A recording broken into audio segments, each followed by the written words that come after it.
PCC, primeiro comando da capital, é o primeiro cartel do tráfico do Brasil. É a primeira organização criminosa brasileira que domina todo o ciclo de produção da cocaína, do plantio da coca nos países vizinhos até a exportação.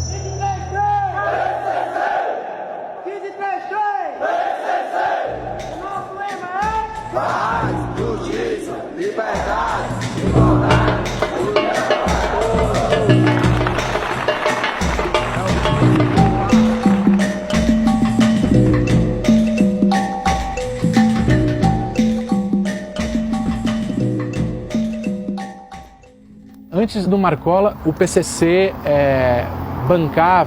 arcava com os custos da burocracia, da gestão do PCC, cobrando mensalidades, muitas vezes extorquindo familiares. Havia muita reclamação.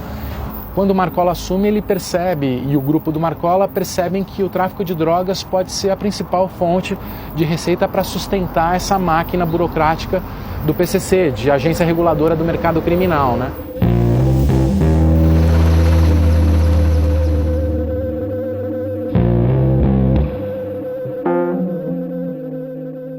O Marcola é um assaltante de banco, né? A origem dele é assaltante de banco. O GG já era um traficante de origem, né? Rogério Jeremias. Ambos são muito inteligentes e a partir do momento que eles assumem o PCC em 2002, quando o Geleião é escanteado, outros são assassinados da cúpula, Marcola assume e lá sim o PCC cresce. Então de sindicato do crime ele se transforma numa facção. E um cartel é uma expansão da facção, é uma organização que domina todo o ciclo de produção do crime que ela atua, no caso do tráfico.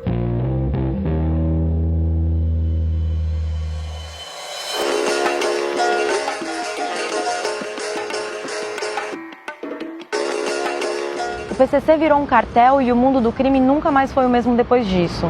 Virar um cartel é como entrar na primeira divisão do crime. É ver o Marcola entrar em campo no mesmo jogo que o Pablo Escobar e o El Chapo jogavam. É um nível de organização, é um nível de poder sem precedentes na história do Brasil. Mas, obviamente, chegar nesse ponto não foi fácil e teve muito obstáculo.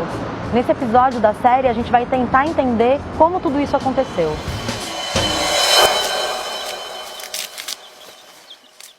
Pensando na cocaína, ela parte da região do Chapare, na Bolívia. É de lá que a maior parte da cocaína é consumida no Brasil. Uma região de selva boliviana e lá se cultiva uma variedade da folha da coca. Ela é mais dura e não é tão aveludada, então os bolivianos não gostam muito de mascar essa folha porque ela agride um pouco mais a boca. Você masca, ela queima. Isso fez com que a produção de cocaína deles se tornasse cada vez mais rentável, cada vez mais uma produtividade muito alta. Qual era o objetivo deles? O objetivo deles era os bolivianos acessar os portos brasileiros, porque o mercado boliviano é o mercado europeu e norte-africano. Os bolivianos têm a cocaína que o mundo inteiro quer cheirar, mas isso não adianta nada se eles não conseguem levar essa droga até os consumidores. Então eles fizeram um acordo com o PCC, onde o PCC garantia o transporte dessa droga e os bolivianos garantiam que não iam vender isso para mais ninguém. Hoje o Porto de Santos é dominado pelo PCC, a própria Polícia Federal afirma isso categoricamente. Até 2014, aproximadamente, o PCC ele se preocupava em trazer a cocaína do Paraguai e Bolívia, mas para consumo nos grandes centros, né? Sobretudo São Paulo, capital, e também a venda para organizações criminosas do Rio de Janeiro. Naquele ano, a Operação Overcia da Polícia Federal detecta as primeiras remessas de cocaína do PCC para a máfia italiana, a 'Ndrangheta, e também para Veracruz, no México, uma área de atuação do cartel Los Zetas. São os primeiros testes do PCC para exportar cocaína e o início de um domínio do PCC sobre o Porto de Santos. O PCC conseguiu dominar a produção de cocaína e o Porto de Santos. Até aí tudo parecia perfeito para estabelecer a rota da droga da Bolívia até a Europa. Só que ainda tinha um obstáculo muito difícil a ser superado. é a questão geográfica. Primeiro que as fronteiras da Bolívia com o Brasil são extremamente difíceis, você não tem transporte, não tem estrada. Então o transporte era feito por aviões ou helicópteros e até hoje você tem transporte dessa maneira. A produção de cocaína era tão grande que os aviões já não davam mais conta de transportar. E aí não teve outro jeito. A maior parte da produção ia ter que vir por terra mesmo, pelas estradas. Como é que eles podiam transferir a droga para chegar no Brasil? É através do Paraguai.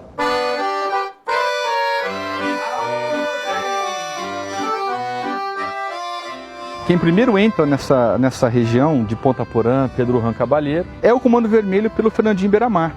Isso a gente está falando em fim dos anos 90 ainda. Depois ele é preso, enfim, ele perde poder e o PCC passa a colocar mais integrantes naquela área de fronteira e passa a tentar dominar aquela região.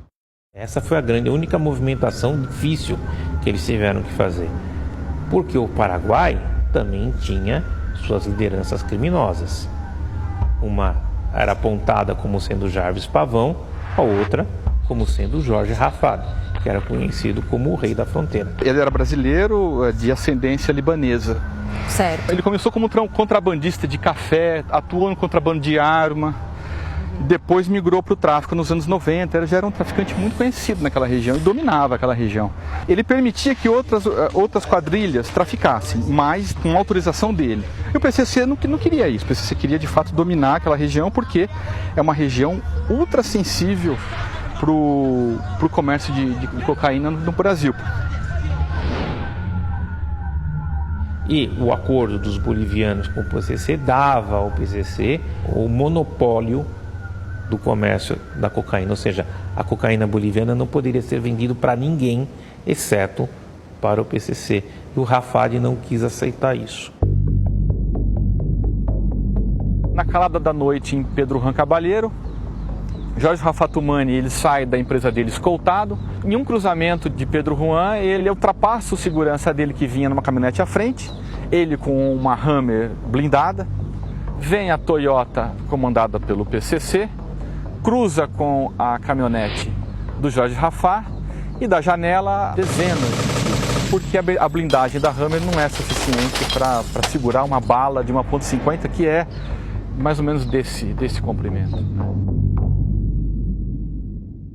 E com a morte do Rafad, eles solidificam a rota e se tornam, a partir daí, efetivamente um cartel. O braço do Ministério Público Paulista que cuida do PCC, o GAECO, já defende essa ideia de que o PCC é um cartel. A Polícia Federal também.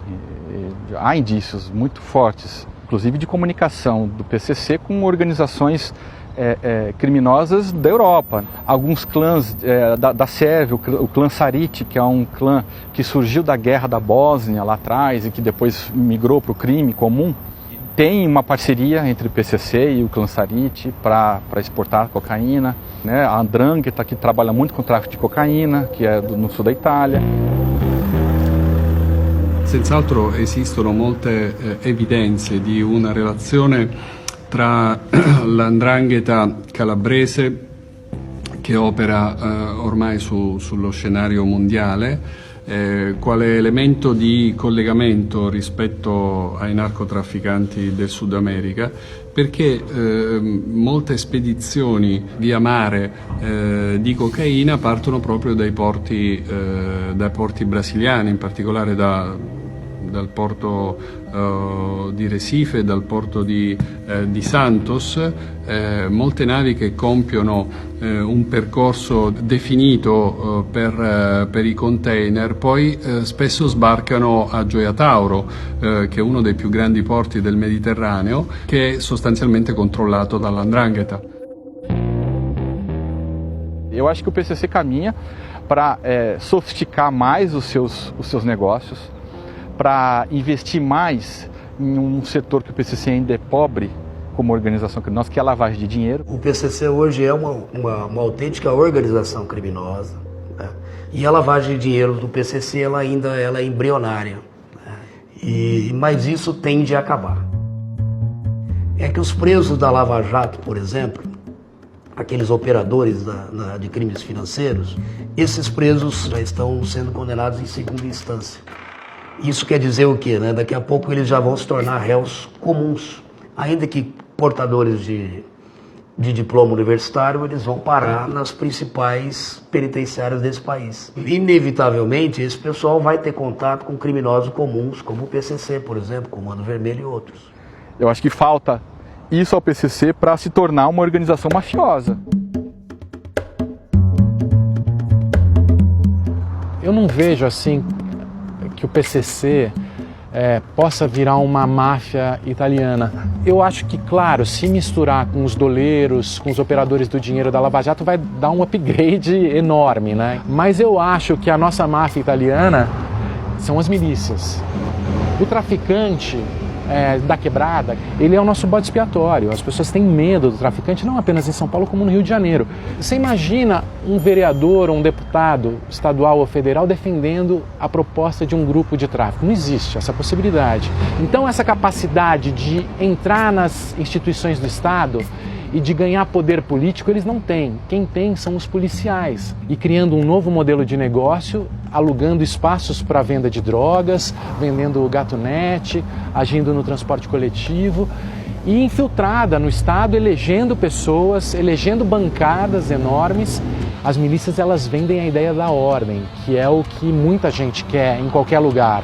Então me preocupa muito mais as milícias do que o PCC. Nós temos aí muitas operações para serem deflagradas, todas mirando a descapitalização patrimonial, a lavagem de dinheiro e o sequestro de bens do crime organizado. A droga é o caminho para se chegar ao dinheiro. O nosso objetivo é seguir o dinheiro. A gente vive o encarceramento em massa. Qualquer apreensão mínima de droga, a pessoa vai para a prisão. Isso acaba fortalecendo. Quanto mais gente a gente prende, mais gente está trabalhando para o PCC? Exatamente. De fato, a gente está vivendo aí um dilema. As prisões viraram escritórios onde eles conseguem costurar redes e conseguem fortalecer os chefes.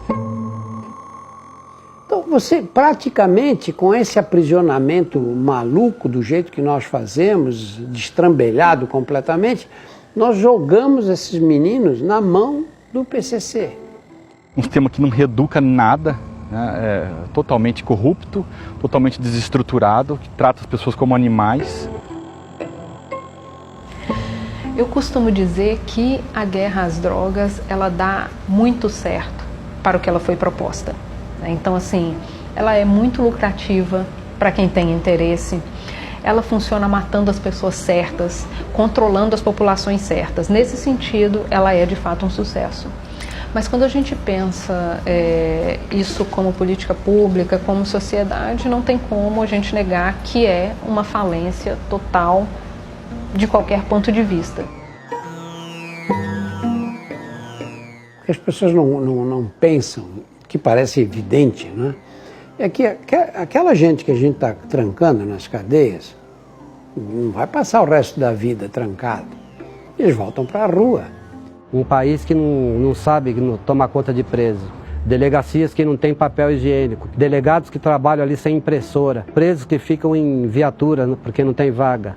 Você acha que um país desse tem condições de combater o crime organizado?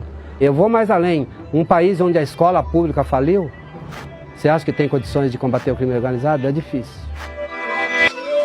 Não adianta ocultar, nem tentar oprimir. Nós tem gente espalhada em todo canto por aí. Assim, se liga aí, você que tá no mundão. Esse é o salve da nossa facção. Não adianta ocultar, nem tentar oprimir. Nós tem gente espalhada em todo canto por aí. Assim, se liga aí, você que tá no mundão. Esse é o salve da nossa facção. Qual?